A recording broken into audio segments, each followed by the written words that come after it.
इसके लिए किया जाता है और तुम इसी को यहाँ वहाँ देखते हुए करते हो।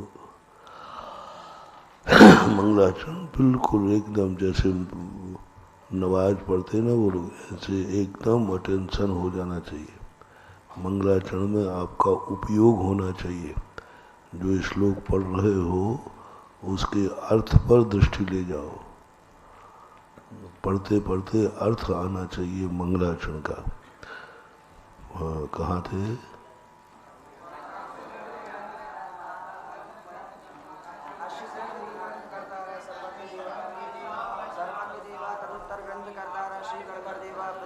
प्रति गणधर देव। जैसे ही सर्वज्ञ भगवान आए आपको ध्यान आना चाहिए कि सर्वज्ञ भगवान शमोषण में विराजमान दिव्य ध्वनि कैसा है। जैसे ही गणधर कहो तो गणधर के नाम आना, उनका स्मरण आना चाहिए। प्रति गणधर कुंद कुंद स्वामी को दिखने में आना चाहिए। गणधर देव प्रति गणधर देव तेषाम वचनानुसार माशाद परम पूज्य कुंद कुंदाचार्य देव ही वृषितम। मंगलम भगवान वीरो मंगलम गौतमो गणि मंगलम कुंद कुंदात्यो जैन धर्मोस्तु मंगलम। सर्वमंगल मांगल्यम सर्व कल्याणकारक प्रधानम सर्वधर्माणां च। कोटि शतम द्वादश चैव कोटि लक्षाणि सीते पंचाशदष्टौ च सहस्र संख्या।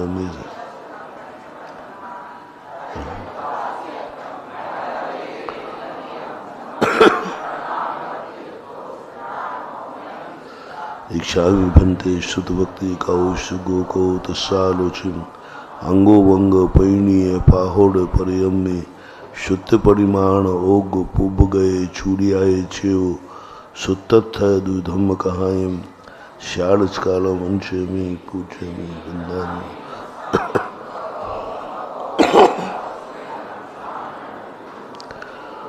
पूर्वानिक स्वाध्याय बेलायाम श्री आचार्य भक्ति कौशिक।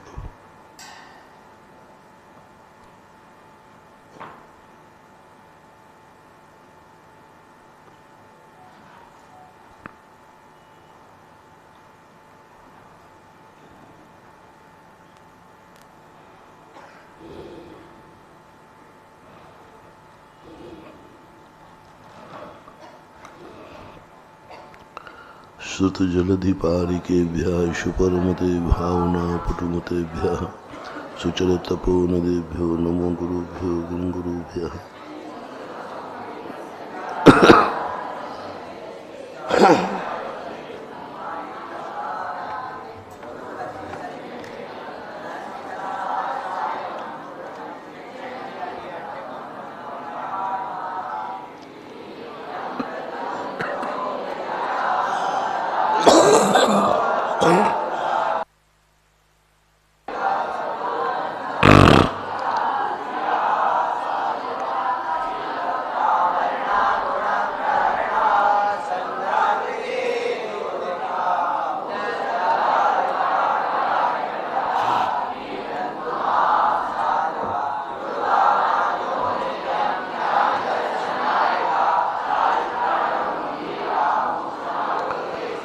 इच्छाई भंते आर्य भक्ति कौश गोको तस्सालोचिम शमनान संदन संसमचरजुत्ताणम पंच विहाचाराणम आयरियाणम आयारादि सुदनानो विदेशयाणम वज्रायाणम तिरयण गुणपालरयाणम शब्द शाहूणम शारचकालम अंचमी पूज्यमी वंदामी नमः।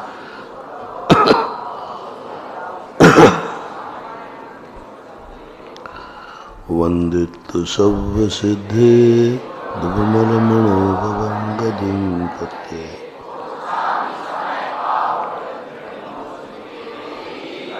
समय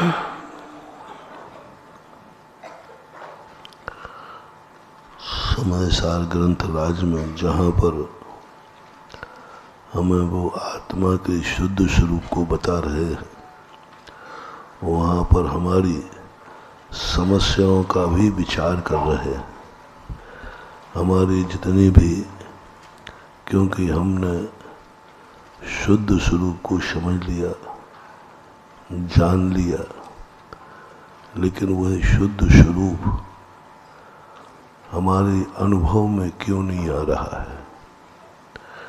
क्योंकि जब कुंद कुंद भगवान आत्मा के उस शुद्ध स्वरूप को प्रकट करते हैं,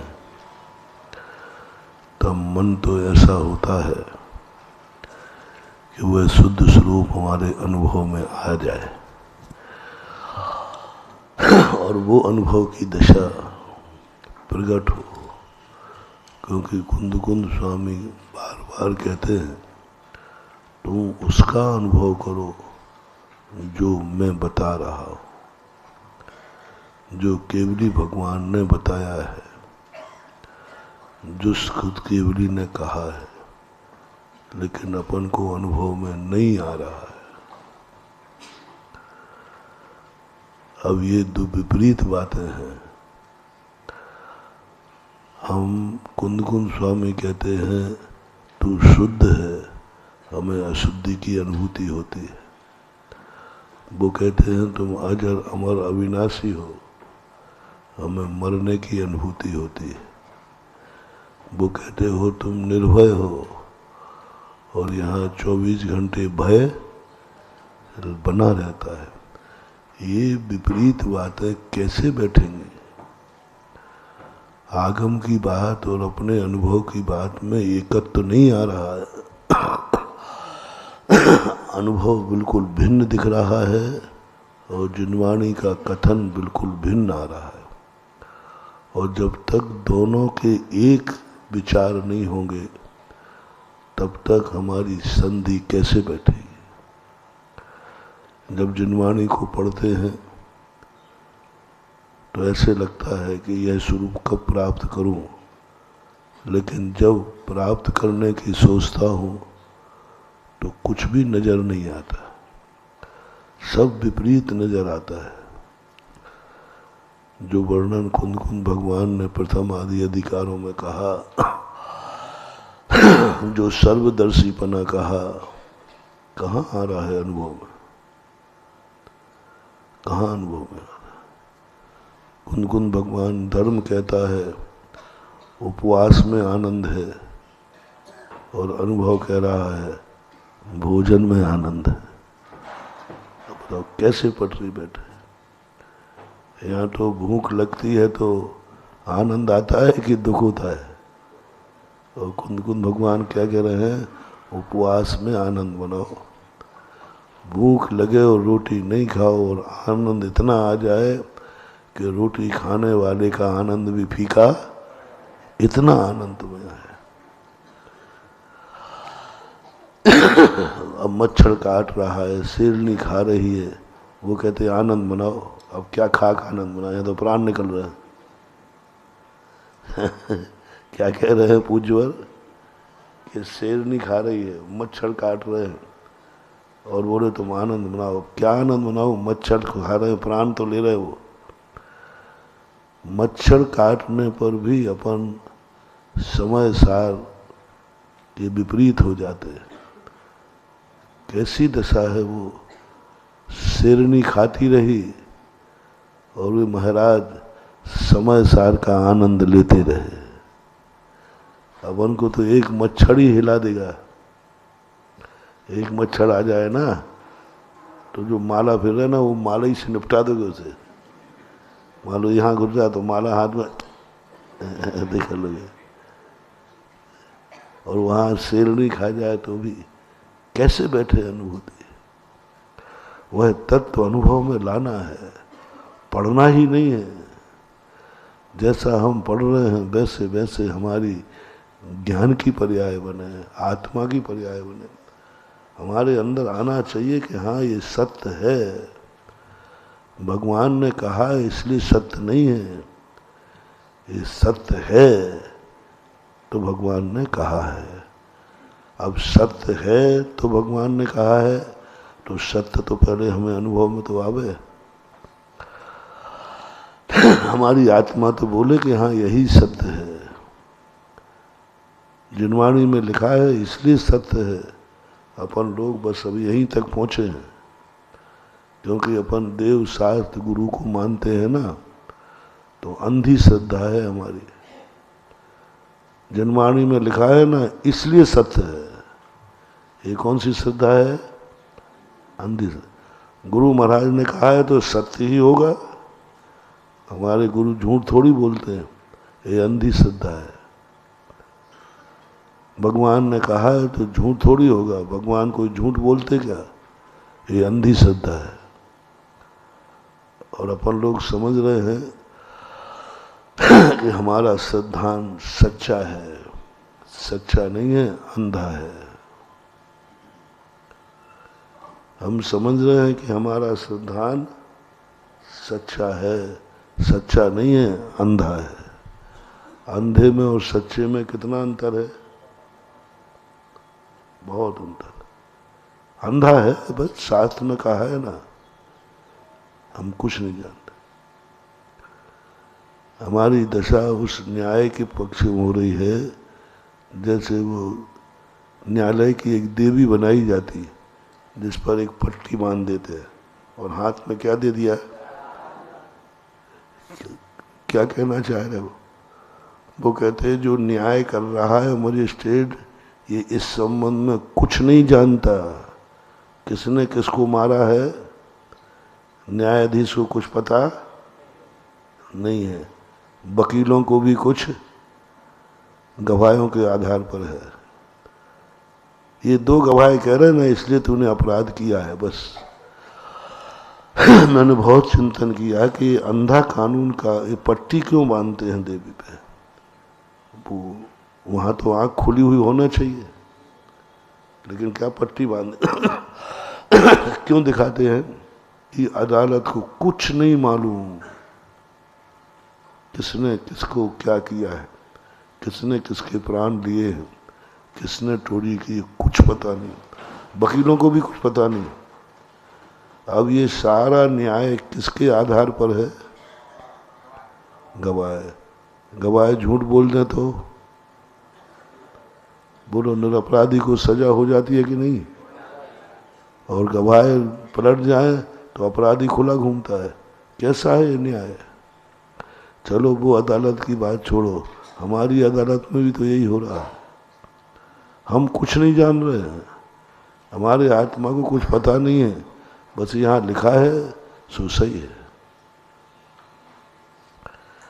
यहाँ लिखा है सो सही है।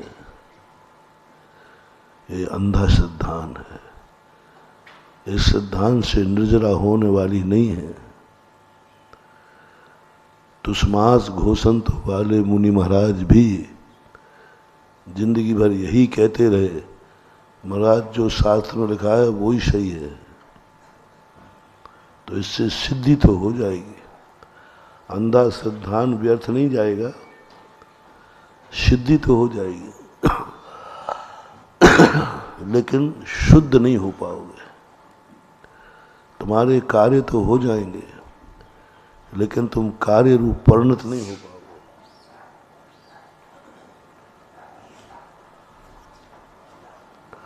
अंधी श्रद्धा से तुम भगवान को तो पालोगे, लेकिन भगवान बन नहीं पाओगे। अंधी श्रद्धा व्यर्थ नहीं है, अंधी श्रद्धा से बहुत काम बनते हैं, बनी रहे। सारी दुनिया की व्यवस्थाएं अदालतों ही से बन रही हैं कि नहीं?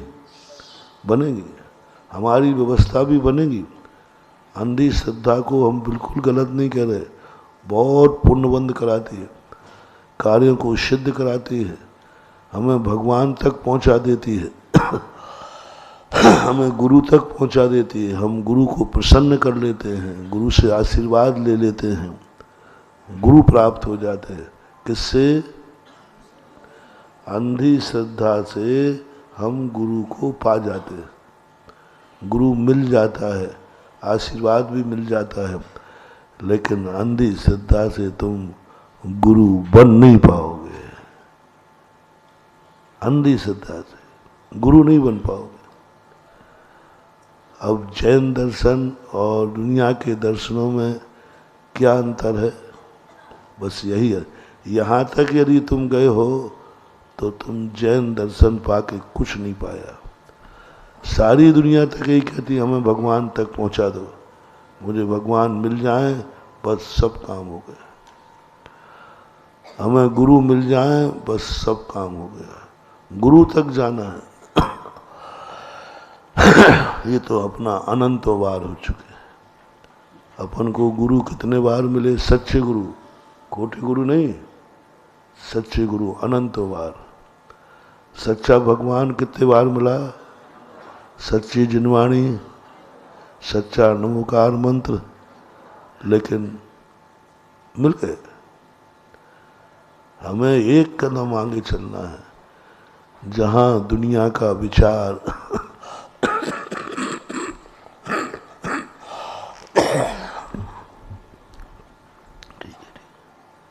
जहाँ दुनिया के विचार खत्म हो जाते हैं, वहाँ जैन धर्म का विचार शुरू होता है, वहाँ से शुरू होता है। हम जैनी सम्यक दृष्टि क्या कहते हैं? पूज्यवर कुंद भगवान क्या कह रहे हैं कि हमें तुम्हें भगवान से नहीं मिलाना है? भगवान से मुझे तो बनाना है। ये है जैन दर्शन का लक्षण। जैन दर्शन के भगवान महावीर स्वामी अपने भक्त सामने आ जाने से खुश नहीं होते। भक्त तो खुश है, ओ मेरे भाग्य में भगवान मिल गए। भगवान कहते हैं मैं खुश नहीं हूँ।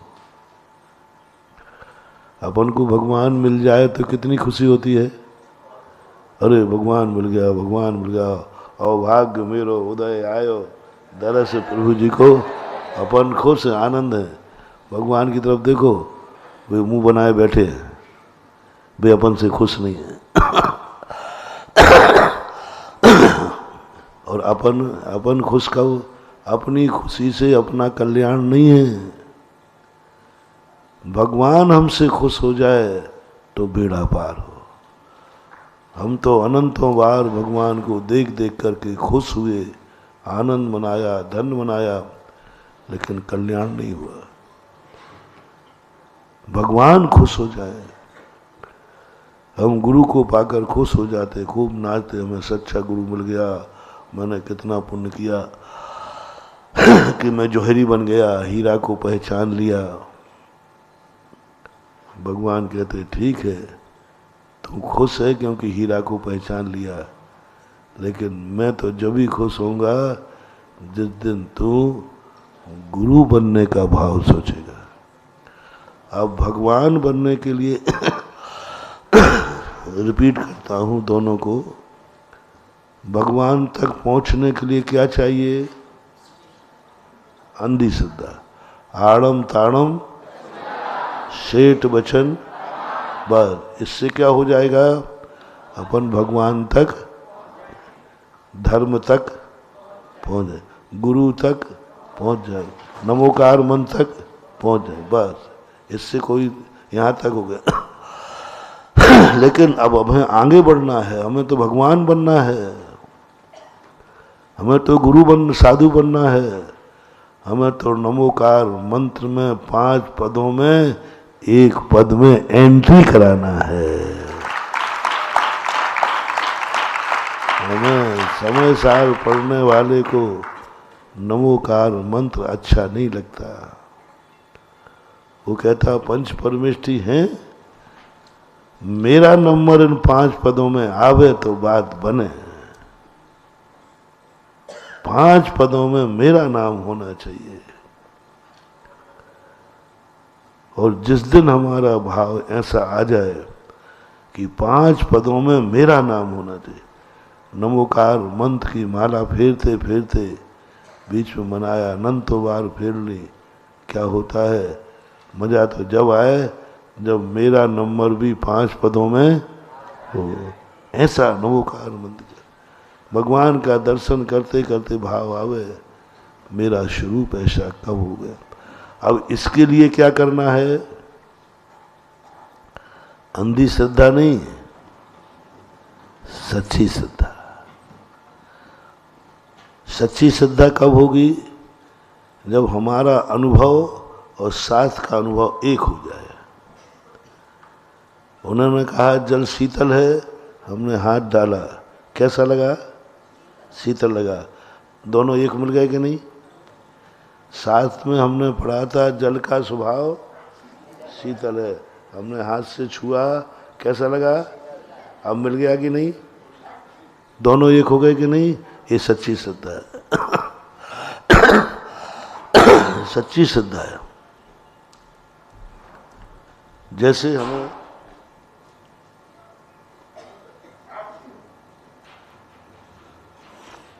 आत्मा के स्वरूप को बताया, आत्मा का स्वरूप ऐसा है, साथ में पढ़ लिया, ये स्वाध्याय हो गया। स्वाध्याय अंधा होता है, कितनी स्वाध्याय कर लेना, सब ये अंधा है। अब स्वाध्याय करके जैसे ध्यान में बैठे और ध्यान में बैठते ही वही स्वरूप हमारे ज्ञान में आ गया जो हमने पढ़ा था। ये सच्ची श्रद्धा है। अब हम ध्यान से उठ के कहेंगे शास्त्र में सही लिखा है, मैंने भी जान लिया। सही लिखा है शास्त्र में। अनुभव को एक करो और जनमानी को एक करो। जैसा जैसा कथन आया वैसे वैसे हमारे अनुभव में आना चाहिए। अग्नि गर्म होती है, सुना है, लेकिन कहो अग्नि गर्म है। अग्नि गर्म है क्योंकि मैं साक्षात अग्नि को छू के देख रहा हूं, साक्षात दिख रही है, आभास हो। तो अब ऐसी अनुभूति हम कैसे करें? कुंद कुंद भगवान समझ गए कि इनको हम कितनी समझाएं। इन विचारों को समझ में आने वाला मैं जैसा बताऊं इनको अनुभव होगा ही नहीं। तो उन्होंने कहा कि ऐसा क्यों कर रहे हैं ये लोग? मेरे भक्त हैं, मेरी आज्ञा मानते हैं, मेरे लिए मरने मिटने को तैयार है, पर ये लोग जो मैं कह रहा हूं वो कर क्यों नहीं पा रहे? मैं कह रहा हूं अच्छे नंबर से पास हो, पढ़ भी रहे हैं, लेकिन नंबर नहीं आ रहे। मेहनत भी कर रहे हैं, लेकिन सफल नहीं हो रहे। एक पेड़ था, उस पेड़ के अंदर खूब दिन भर पानी दे रहा है माली, खाद दे रहा है, फिर भी वो हरा नहीं हो रहा। हरा नहीं हो रहा है, परेशान है माली। क्या अंदर की बात है? तब किसी संत ने कहा देखो मैं कहाँ गलती कर रहा हूं, खाद भी समय से, पानी भी समय से सब, लेकिन ये सूख रहा है। बोले जब सारी मेहनत तुम करो और सफलता न मिले तो फिर थोड़ा खोजो, कोई अंदर कोई खराबी बैठी है। सब चीज को हटाया, मिट्टी हटाई, सब हटाया, नीचे जहां जड़ थी वहां दीमक लगी थी।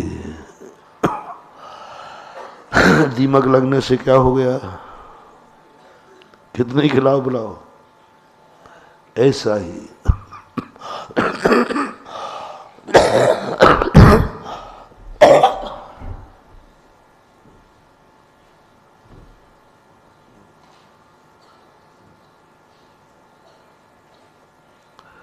ऐसे ही कुंद कुंद भगवान अपन के प्रति उनका बहुत वात्सल्य है। अपन को वो उद्दंड नहीं कह रहे, वो कहता मेरा शिष्य उद्दंड हो ही नहीं सकता। बट लेकिन क्यों नहीं हो रहा है? तब उन्होंने पकड़ा, अरे इसको तो अभी कर्मों का आश्रय इसने जो पूर्व में कर्म बांध लिए हैं वे दीमक का काम कर रहे हैं। बोलो, आप अच्छे आदमी बनना चाहते हो कि नहीं? सुबह आपका नियम है कि हम क्रोध नहीं करेंगे, लेकिन शाम तक गुस्सा आ जाता। क्यों? इतना पढ़ा रहे, संस्थान में पढ़ रहे, यहाँ पढ़ रहे, साथ पढ़ रहे, फिर भी इसका मन चंचल क्यों है?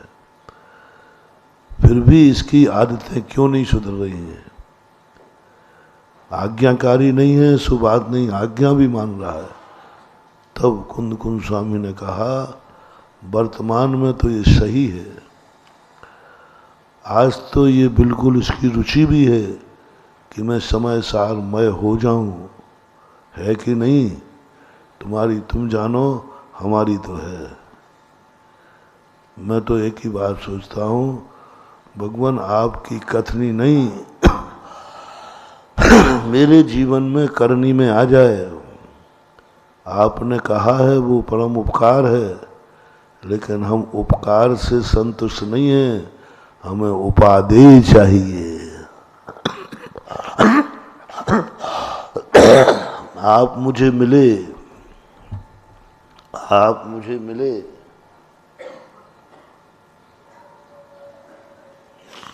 मेरे अभाग्य हैं, लेकिन मैं आप जैसा बनूं ये मेरा सौभाग्य है।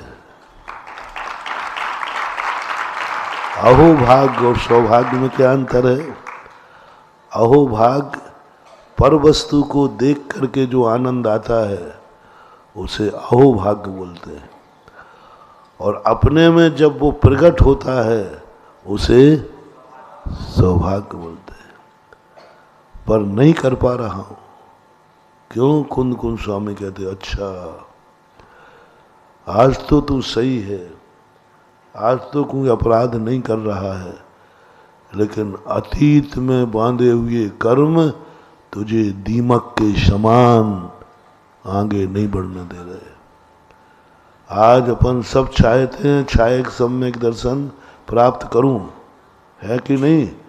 कौन नहीं? पूर्व में अपन ने कर्म बांध लिया ना। तो जब ये कुंद कुंद भगवान ने समय सार जैसे ग्रंथ में आश्रव अधिकार की कोई जरूरत ही नहीं थी, वो तो पर है, क्या लेना देना था? आत्मा में स्थित कर दो अपने आप। उन्होंने कहा नहीं, इसकी आंख बंद करा दूंगा, नए कर्मों के बंद से रोक दूंगा, लेकिन पुराने जो बांध चुका है वो दीमक का काम कर रहे हैं। कौन हमें सफल नहीं होने दे रहे हैं? अतीत में जो हमने कर्म बांधे हैं वे हमारे लिए दीमक का काम कर रहे हैं। कहते हैं ना, किस्मत साथ नहीं दे रही। बाकी महाराज सब बहुत सही है, कहीं गलती नहीं है, पर अब साथ क्या नहीं दे रही? किस्मत साथ।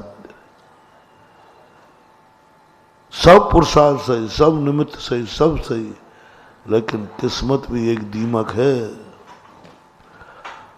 तो कुंद कुंद स्वामी ने उस दीमक को पकड़ा। ये आश्रव अधिकार हमें दीमक के समान आया। बाहर का सब पुरुषार्थ करने के बाद भी हमारी सफलता नहीं मिली। अब कहते हैं जो पूर्व में तुमने कर्म बांधे हैं उनके साथ उस दीमक को कैसे हटाएं? उस दीमक को कैसे हटाएं? पक्के फलम भी पढ़ दे हाँ, थोड़ा अब साता रखो।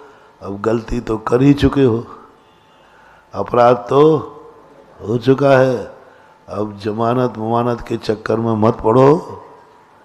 अब थोड़ा थाने में जाकर के समर्पित हो जाओ। अब भागो मत, नहीं अब गलती हो गई, हमें माफ करो, कान पकड़ो। अब ये कुछ नहीं होने वाला है। अब एक ही तरीका है, जाकर के अपने आप समर्पण कर दो। गलती हो जाने पर सबसे बड़ा तरीका है जो कुंद कुंद भगवान कह रहे हैं।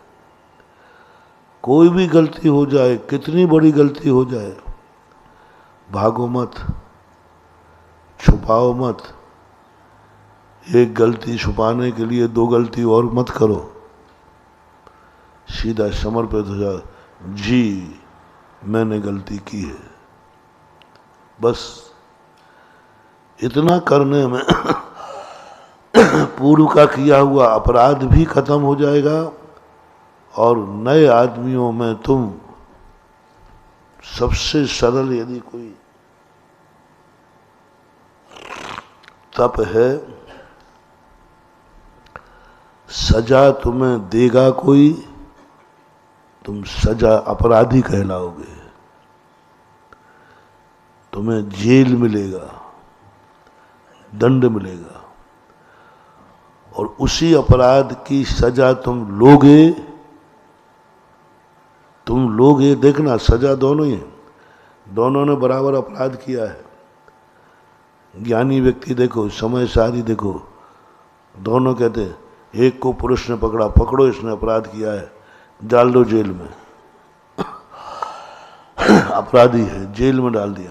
अब देखना, एक कहता है मैंने अपराध किया है, मैं समर्पित हूं, मुझे सजा दी जाए, कठोर से कठोर सजा दी जाए, क्योंकि मैंने अपराध किया है, मैंने किया है, मुझे सजा दी जाए। ऐसा भाव आते ही ये प्रायश्चित हो गया और प्रायश्चित करने वाला तपस्वी हो गया। क्या कला है, क्या कला है समय सार की। उन्होंने अपराधी को तपस्वी बना दिया। अपराधी को क्या बना दिया? प्रायश्चित करने वाला कौन होता है? अपराधी। अपराधी नहीं तो प्रायश्चित काहे का?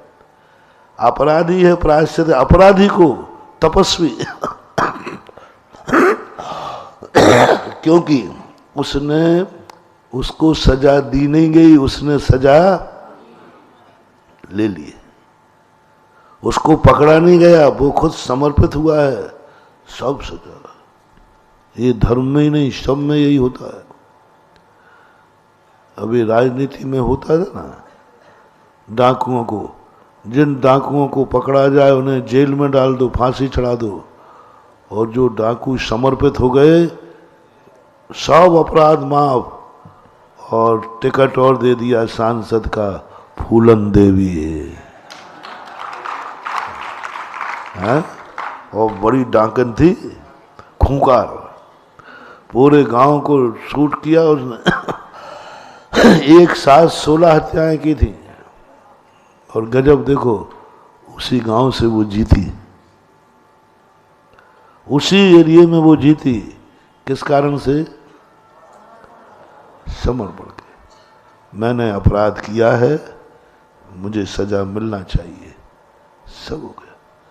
यही धर्म कहता है। तुमसे गलती हो गई, हो जाने दो, कोई बात नहीं, समर्पण कर दो, स्वीकार कर लो, मेरे से गलती हो गई, मुझे क्षमा किया जाए और मुझे दंड भी दिया जाए। तपस्वी हो जाओगे। अपराधी तपस्वी, निर्दोष व्यक्ति तपस्वी हो तो बात समझ में आती है। इतनी सी प्रक्रिया में अपराधी तपस्वी की कोटि में पूरा अपराध तो माफ हो ही जाएगा और नए रूप में तपस्वी में आओगे। इसलिए जो कर चुके हो उसको एक्सेप्ट करो, हो चुका, हो गया, अब क्या करें। अब कुंद कुंद भगवान कहते हैं वो दीमक को निकालने का तरीका है, फल पक के गिरेगा, थोड़ी साथा रखो,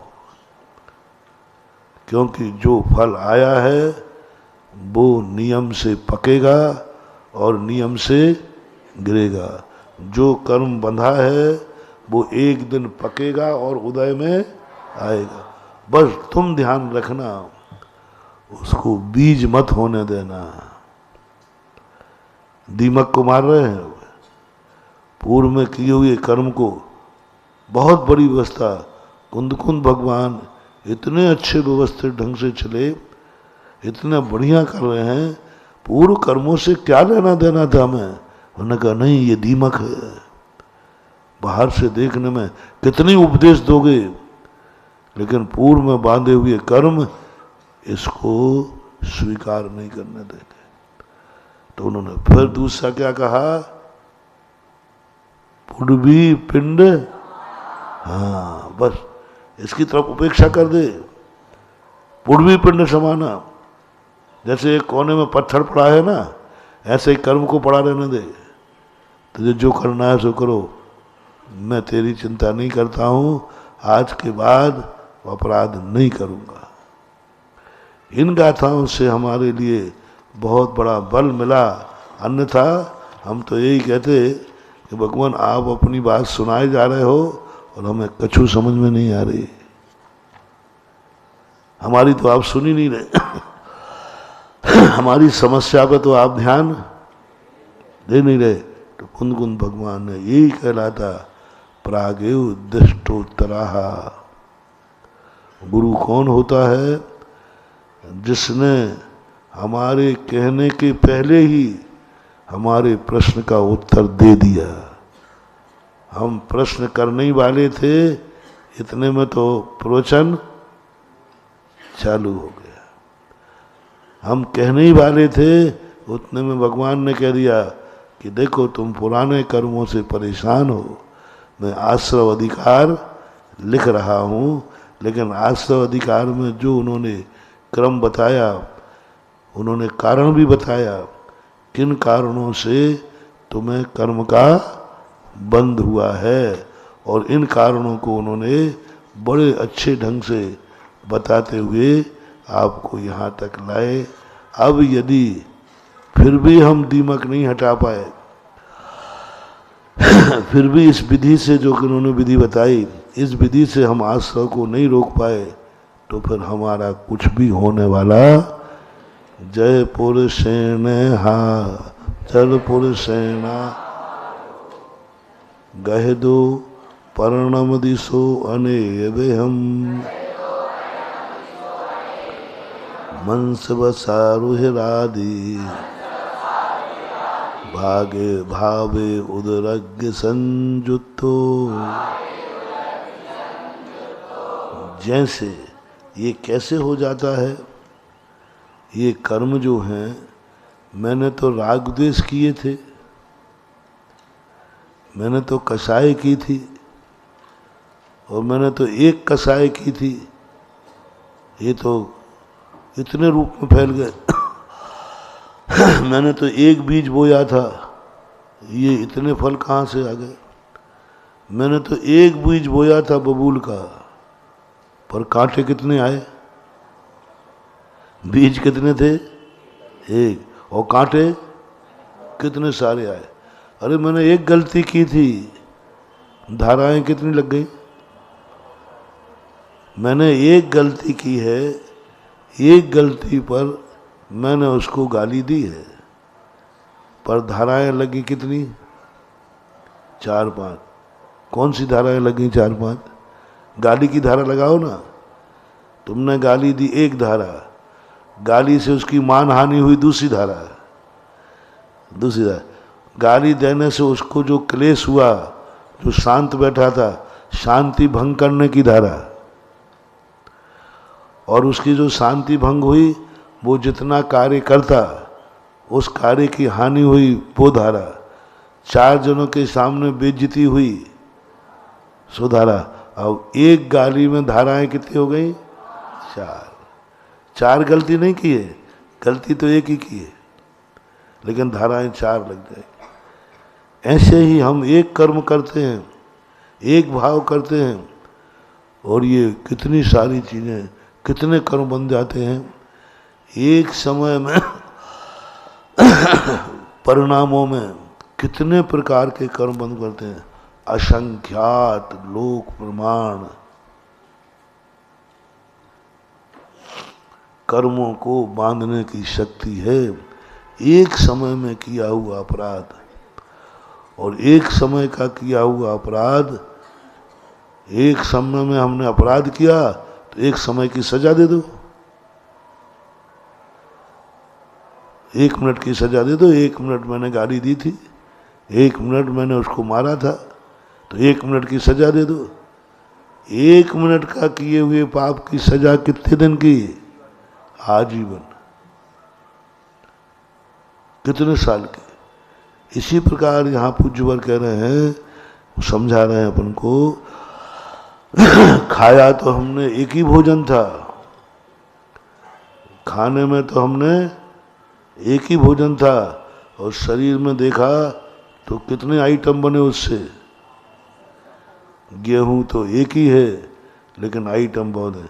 जैसे पुरुषेण, पुरुष के द्वारा आहार गहिदो, आहार को ग्रहण करता है, पर्णमदि सो अनेवेहम, सो यानी वह वर्णमन करता है अनेक प्रकार से। यानी ये क्यों समझा रहे हैं? अरे इतना सा पाप करने में क्या होता है?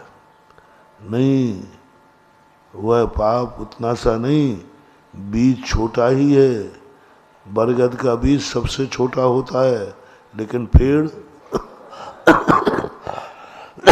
इसलिए तुमसे कह रहे कि तुम कह रहे मैंने एक परिणाम किया है, एक परिणाम नहीं किया, उसका फल अनेक रूप में मिलेगा।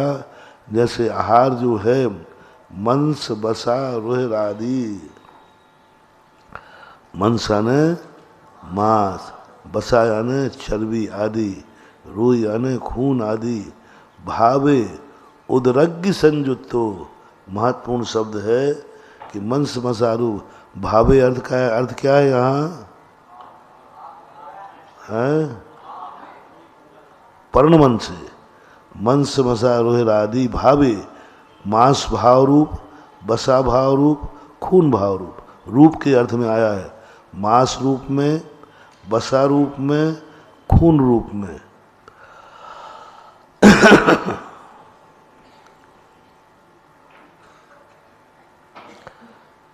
हाँ, मंस बसा रोहिरादि पर्यायान कर्मतापन्नान परिणमती, यानी पर्यायों के रूप में मांस रूप में उदरग्य संयुक्तो। शर्त क्या लगा दी? किसके अनुसार? उदर की जो अग्नि है उससे संयोग होने पर। यदि उदर से संयोग नहीं हुआ और गले में खाया और निकाल दिया, आमाशय में पहुंचा, बमन हो गई, तो क्या वो उससे भी इतने रूप परिणमन करेगा? नहीं। उदरग्य संयुक्तो, जो उदर में अग्नि है उस अग्नि के संयोग से ये मांस बसा आदि बनते हैं। पहले सारा भोजन जठराग्नि में जाता है, वहाँ तुम्हारा पके हुए पर विश्वास नहीं है। आपने सब पका हुआ भोजन खाया है, अग्नि पे पकाया है, लेकिन प्रकृति कहती है बाहर का पका हुआ पूर्ण पका हुआ नहीं है। फिर अंदर जाके ये भोजन पकता है, सारा भोजन अपना अंदर पकता है, फिर एक हंडी चढ़ती है, खदबद खदबद खदबद करता रहता है, और वहाँ भी अग्नि है। एक यहाँ पर कुछ होता है, उसका नाम ग्राइंडर क्या बोलते हैं, इतना गर्म होता है कि हाथ से छू लो तो हाथ में फफोले आ जाएं। उसी से अपना शरीर गर्म रहता है, और कभी वो बढ़ जाता है तो बुखार आ जाता है। वो पकाता है भोजन को। उसके संयोग होने पर यदि उदराग्नि तक नहीं जा पाए, या उदराग्नि, कहते ना भाई इनकी जठराग्नि मंद पड़ गई है, मंद पड़ गई, भूख मर गई। अब जब जठराग्नि मंद पड़ जाएगी तो कमजोरी आएगी, मांस नहीं बनेगा, खून नहीं बनेगा, रुधिर नहीं बनेगा, कमजोरी आएगी। इससे उदराग्नि है।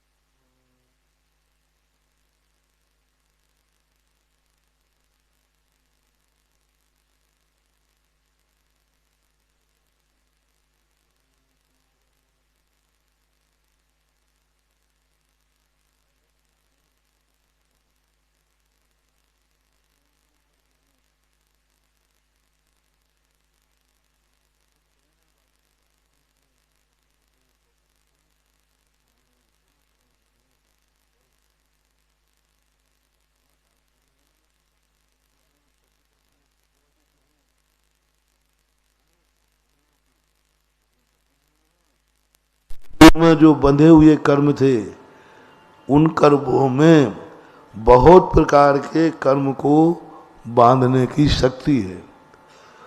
पूर्व में बंधा हुआ कर्म कितने कर्मों को बांध सकता है? परिणामों की नहीं, पूर्व का बंधा हुआ कर्म कितने कर्मों को बांध सकता है? कर्म एक उदय में आया, मान लीजिए असाता उदय में आई है। अब असाता कर्म के उदय से 8 कर्म बांधो।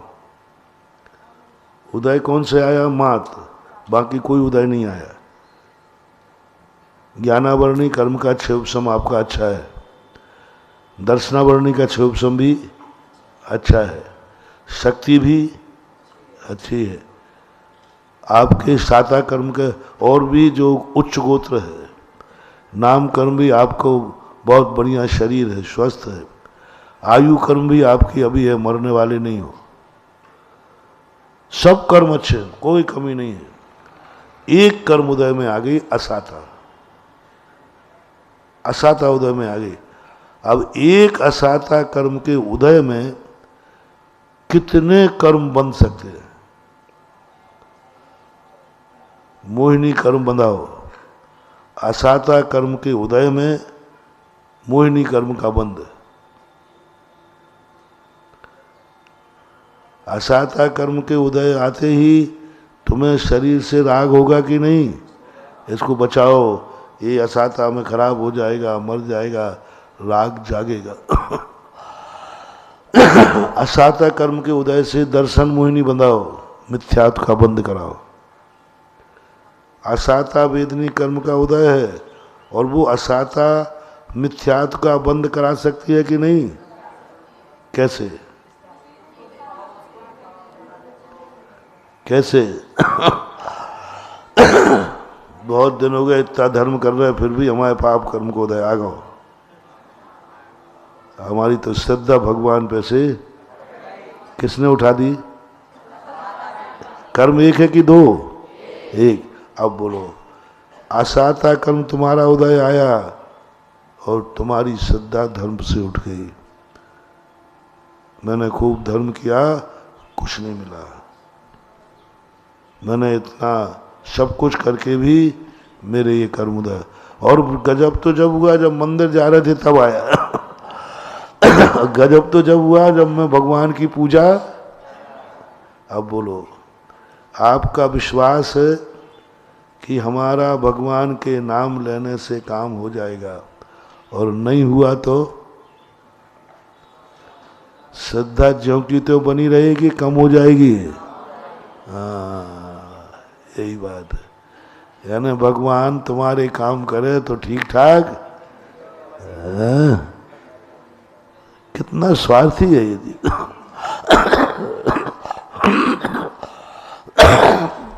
हमेशा यही।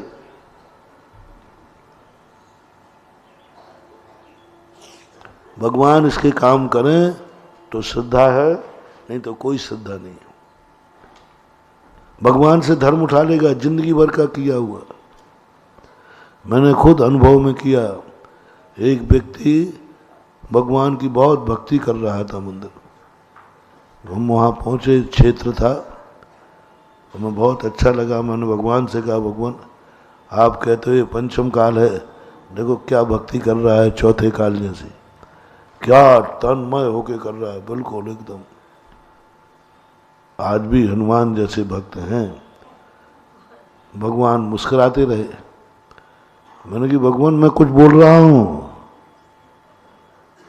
कुछ बोल रहा हूँ, सुनो, सीरियस होकर सुनो। देखो ये कितनी भक्ति कर रहा है, थोड़ा देखा भी करो हम भक्तों की भक्ति को। भगवान मुस्कुराते रहे। मैंने कहा ये सुनने वाले नहीं है। हम सामायिक में बैठे ही थे, वो बाहर निकल के गया, उसका बच्चा था, वो पानी में डूबकर मर गया। इतना गुस्सा आया उसको, इतना गुस्सा आया, इतना बड़ा पत्थर उठाया, क्या भगवान को गालियां दी उसने, क्या भगवान को बड़ा बुरा कहा।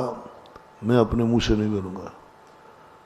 मैंने कहा ये तो वही आवाज है जो अंदर थी। मैंने झांका, सामायिक बिगड़ गई मेरी। जो भगवान को गालियां सुनी मैंने, और देखा तो इतना बड़ा पत्थर लिए हाथ में, मैं उस मूर्ति को चूर कर दूंगा। काय का भगवान है, पाखंडी है, काय का भगवान है। मैं घबरा गया। मैंने क्या भगवान, मैंने फिर भगवान की तरफ देखा, भगवान मुस्कुरा रहे थे। मैंने कि भगवान मुस्कुराओ मत, अभी निपट जाओगे।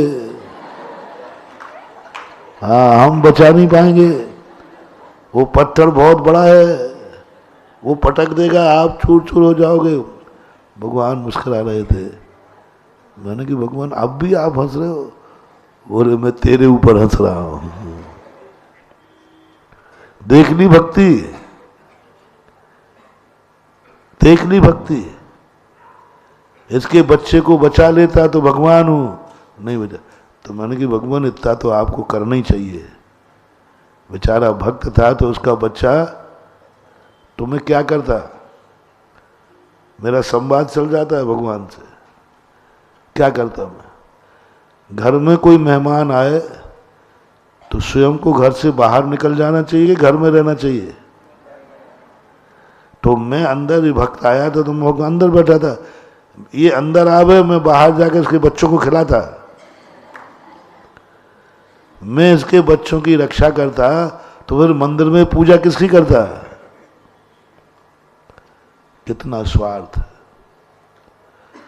आप लोग समझ लो महान भाव, भगवान को अपने कार्यों की सिद्धि के लिए अपन लोग मानते हैं, भगवान को नहीं मानते, गुरुओं को नहीं मानते। ये सब कहवे की बातें हैं। सत्य क्या है? हमारा कार्य की सिद्धि होवे और कार्य सिद्धि ना होवे तो श्रद्धा में कमी आ जाती है, श्रद्धा में कमी आ जाती है। और इतनी श्रद्धा में कमी आ जाती है कि वो छोड़ देता है। और आई क्या उदय में है? एक कर्म, कौन सा? और बंद किसको करा रहा है? दर्शन मोहिनी।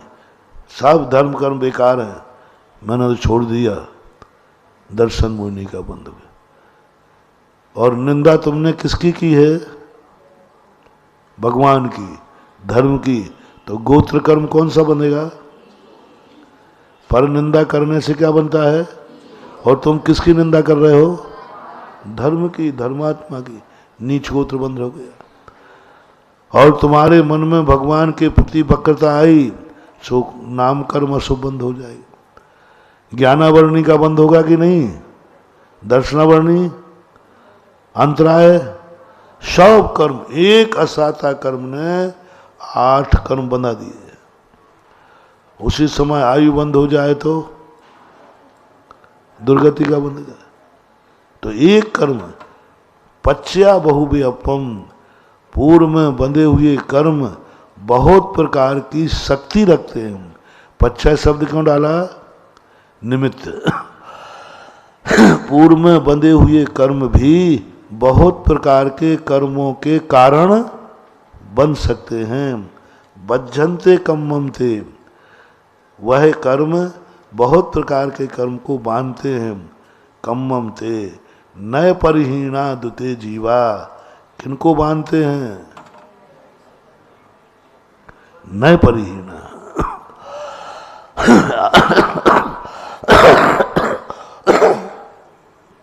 बहुत कठिन शब्द डाला है कुंद भगवान ने, बहुत कठिन शब्द डाल दिया। किसके स्थान पर डाला है? ऊपर की गाथा में किसके स्थान पर नय परिहीणा आया? ऊपर की गाथा उदाहरण थी ना, तो ऊपर की गाथा में किस शब्द के बदले में नय परिहीणा आया? बोलो। उदराग्नि, जठराग्नि। उदराग्नि है ना, उदरग्नि संयुक्त, उसके स्थान पे आया। वो जो भोजन था अनेक प्रकार के कब परिणत होगा? इसी प्रकार पूर्व का बंधा हुआ कर्म नए कर्मों को कब बांधेगा? नए परिहीना। अब नए परिहीना शब्द क्या है? नहीं, नए परिहीना का अर्थ है हम विवक्षा नहीं समझ पाए। कर्म हमें दुखी कर रहा है। क्या कर रहा है? हमने क्या कह दिया? कर्म हमें, बोलो, आशाता कर्म से क्या कहा? कर्म हमें दुखी कर रहा है। लेकिन निश्चय नहीं क्या कहता है? कर्म मुझे दुखी कर नहीं सकता। नए परिहीना यानी निश्चय नहीं को ये लो, व्यवहार से हम दुखी हैं। व्यवहार तो व्यवहार होता है, ऐसा कहने में आ रहा है, ऐसा कहने में आ रहा है कि कर्म मुझे दुखी कर रहा है।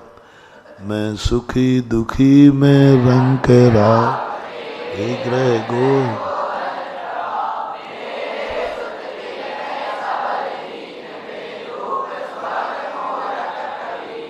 अब देखो कितनी बार मैं सुखी दुखी, ये किसका लक्षण है?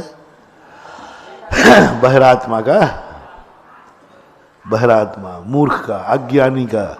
मैं सुखी हूँ, मैं दुखी हूँ, मैं मूर्ख हूँ, मैं प्रवीण हूँ, ये सब भाव किसके लिए उन्होंने?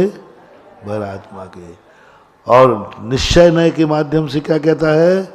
ना मैं सुखी हूँ ना मैं दुखी हूँ, मैं तो ज्ञायक स्वभावी हूँ। ना मैं मूर्ख हूँ ना मैं ज्ञानी हूँ, मैं तो सुपर प्रकाशी हूँ। ज्ञान और अज्ञान किसमें है? पराधीन है। और सुपर प्रकाश ही मेरा जीवन है, ये हमारा स्वभाव है। इसलिए नय परिहीना, जो निश्चय नय के स्वरूप को नहीं जानता है, जो नयों के स्वरूप को, अपन सभी नयों में लगा लो, जो नयों के स्वरूप को नहीं जानता है वो बंद होगा। अब तो पढ़ोगे आलाप पद्धति।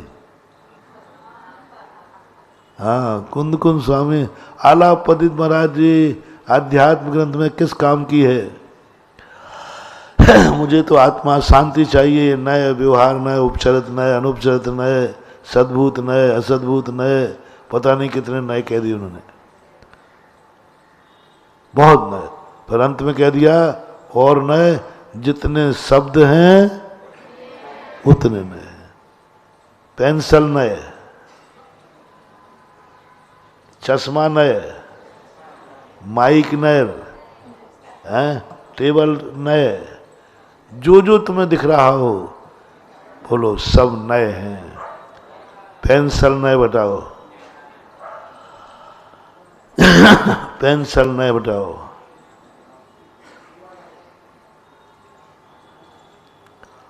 बोलो,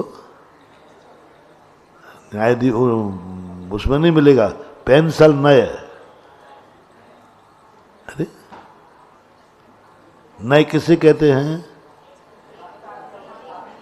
एक देश को। नए सापेक्ष होता है। नए क्या होता है? ये पेंसिल की अपेक्षा ही पेंसिल है कि नहीं, कि माइक की अपेक्षा है? तो पेंसिल नए हो गया ना। पेंसिल की अपेक्षा ये पेंसिल है, माँ की लकड़ी है। एक दिन ये लकड़ी भी है कि नहीं? तो फिर पेंसिल क्या हुआ? ये संपूर्ण ग्रहण हुआ कि एक देश? एक देश। पेंसिल न है। चश्मा न है, चश्मा चश्मा ही है कि कांच भी है? पर अपन चश्मे को ग्रहण कर रहे हैं, कांच को छोड़ दिया। जितनी वस्तुएं, घड़ी नए, पेन नए, टेबल नए, पिछी नए, कमंडल नए, भोजन में भी कहो, जितनी रोटियां, जितनी चीजें रखी हो ना थाली में, सब नए। लड्डू नए, सब्जी नए, रोटी नए, नमक नए, मिर्ची नए। लगा दो नयों का भंडार। पानी नए, बिस्लरी नए, पानी में भी नए लगाओ फिर, हैं? आरो नए, हैं? Coca Cola. पुण्य नए, पाप नए, पुण्य न, पाप न, सांप न, बिच्छू न, मच्छर न, छिपकली न, मगरमच्छ, जितने जितने चीजें हैं, क्योंकि जितनी वस्तुएं हैं उनका स्वयं चतुष्टय कुछ ना कुछ होगा कि नहीं। बस स्वयं चतुष्टय और पर चतुष्टय आई गई। पेंसिल ये स्वयं चतुष्टय की अपेक्षा पेंसिल है, चश्मे की अपेक्षा। तो पेंसिल में भी अस्थि नास्ति लगा कि नहीं लगा, बस अब सापेक्ष करते जाओ। तो इस प्रकार से नय परिहीना, जो व्यक्ति नयों को नहीं जानता है वह मिथ्या दृष्टि है। इसलिए पूज्यवर उमा स्वामी महाराज ने 7 तत्वों को जानने का नाम सम्यक ज्ञान नहीं, 7 तत्व 6 द्रव्य 9 पदार्थ को जानने का नाम सम्यक दर्शन नहीं। कौन सा जीव व्यक्ति हैं जो जीव को नहीं जानते? संसार में बताओ कौन व्यक्ति है जो जीव को नहीं जानता? सब जानते हैं, तो सब सम्यक दृष्टि हो गए? नहीं। प्रमाण नय रधिगम, प्रमाण और नयों के द्वारा जानो। किस नय से जीव संसारी है, किस नय से जीव मोक्ष है, किस नय से जीव शुद्ध है, नय से जानो। बहुत बड़ा महत्वपूर्ण शब्द है। जैन दर्शन का ये शब्द असाधारण है, जो दुनिया में तुम्हें कहीं देखने में नहीं मिलेगा। सभी कहते हैं भोजन खा रहा हूं ना, क्या भूख मिटा रहा हूं। जैन दर्शन कहते हैं नहीं, कौन सा भोजन कर रहे हो? अभक्ष से भी पेट भरता है कि नहीं? दिन में खाओ रात में खाओ पेट भरेगा कि नहीं? जैन दर्शन कहता नहीं, पेट ही तो भरना है। नहीं, हमें पेट नहीं भरना है, हमें पेट नहीं भरना है, हमें आत्मा को धर्मात्मा बनाना है। दिन में खाऊंगा, अभक्ष नहीं खाऊंगा। मांस खाने वाला भी पेट भरता है, शाकाहारी भी पेट भरता है। जैन दर्शन कहता है नहीं, शाकाहार से जो पेट भरेगा वो अहिंसक कहलाएगा, नय परिहीना। अब ये नयों का ज्ञान हर व्यक्ति को होना चाहिए, और नयों का ज्ञान यदि अपन को होता है तो अपन को सबसे बड़ा फायदा है कि अपन तुरंत हमारे परिणामों में कमी आएगी। जैसे कि कोई व्यक्ति हमारा मर गया और इष्ट था, वो बहुत कार्यकारी था और रोना आ गया, तुरंत नए पीड़ना। क्यों रो रहे हैं? ये संबंधी व्यवहार का था, ये संबंधी हमारा व्यवहार का था ना। अगले भाव में था कि पता नहीं, आगे होगा नहीं पता नहीं, हमारा तादात्म्य संबंध तो था ही नहीं, संबंध था ही नहीं, हमने संबंध मान लिया था। जैसे व्यवहार न आएगा, ये संबंध व्यवहार न से था, निश्चय न से वो मेरा नहीं, मैं। आपका देखना ब्रेन हेमरेज से बच जाओगे। निश्चय नय तुम्हें ब्रेन हेमरेज से बचा देगा। निश्चय नय से डिप्रेशन खत्म हो जाएगा। निश्चय नय से, निश्चय नय से सांसारिक कितने लाभ हैं। एक बार मैंने 1 हफ्ते प्रवचन दिया था, पारमार्थिक लाभ नहीं, झगड़े टंटे सब खत्म, ब्रेन हेमरेज खत्म, हार्ट अटैक बंद, ब्लड प्रेशर हाई होना सबकी दवा है। ब्लड प्रेशर हाई लो हो रहा है, निश्चय नय की गोली खिला दो। टेंशन बहुत हो रहा है, मरने का भाव कर रहा है, निश्चय नय की गोली खिला दो। निश्चय नय को जिसने पकड़ लिया, कितना भी उसका इष्ट वियोग हो जाए, आंसू नहीं आएगा। वो कहते कोई बात नहीं, निश्चय नय से वो मेरा था ही नहीं, मैंने मान रखा था अपना है। और निश्चय नय से वो मरा ही नहीं है। ओहो, निश्चय नय से वो मरा ही नहीं है, हमारा स्वार्थ मरा है। क्या मरा है? हमारा स्वार्थ मर गया। वो तो मरने वाला, क्योंकि निश्चय नय से कोई मरता नहीं। हमारा स्वार्थ मर गया कि अब वो मेरे काम नहीं आएगा, लेकिन वो मरा ही नहीं है। जब मरा ही नहीं है तो रो क्यों रहे हो? मरा ही नहीं है जब वो, तो रो क्यों रहे हो? बोलो कितनी बड़ी दवा है निश्चय नय। वो लूट ले गया, तुम लुटे ही नहीं हो फिर भी पाखंड बता रहे हो। जो तुम्हारा था नहीं उसने लूट लिया। तुम्हारे प्राण भी कैसे इसी नय परिहीणा से पूज्यवर सुकौशल महाराज शेरनी खाती रही, और वो कहते तू मुझे खा ही नहीं सकती, तू जिसे खा रही है वो मैं हूं नहीं, मैंने इसको अपना मान रखा था, शेरनी खाती जाएगी। वो आनंद में निश्चय नय। निश्चय नय जब तुम्हें कोई भी परेशानी आए, कैसी भी दिक्कतें आए, आप कभी निश्चय नय का ध्यान कर लेना। बहुत तुम्हें मच्छर काट रहे हैं, एक आप निश्चय नय का ध्यान कर लेना, मच्छर काटते रह जाएंगे, आपकी सामायिक हो जाएगी। गाली दे रहा है, आप उस समय निश्चय नय को ध्यान करो। गाली जिसे दे रहा है वो मैं हूं नहीं, जो मैं हूं उसे गाली दे नहीं सकता। तो कब बंद होता है? पूर्व में बंधे हुए बहुत प्रकार के कर्मों के बांधने में कारण कब बनते हैं? जब व्यक्ति निश्चय नय से रहित हो जाता है। कौन सा अधिकार?